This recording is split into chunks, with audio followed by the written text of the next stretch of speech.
ఇప్పుడు మనం మంగళగౌరి వ్రతాలు చేస్తూ ఉంటాం కదా! సో, అమ్మవారికి ఎలాంటి నైవేద్యాలు పెడితే బావుంటుందంటారు? అమ్మవారికి క్షీరాన్నం, చిత్రాన్నం, దద్దోజనం ఇవి చాలా ప్రీతిపాత్రమైనవి.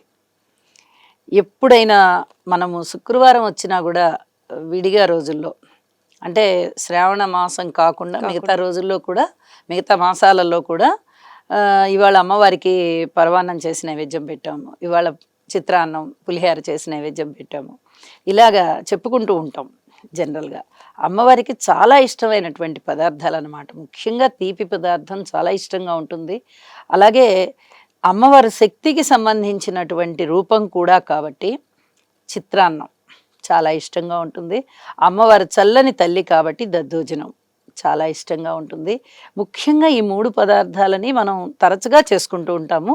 అలాంటివే ఈ శ్రావణ మాసంలో కూడా చేసుకోవాలి.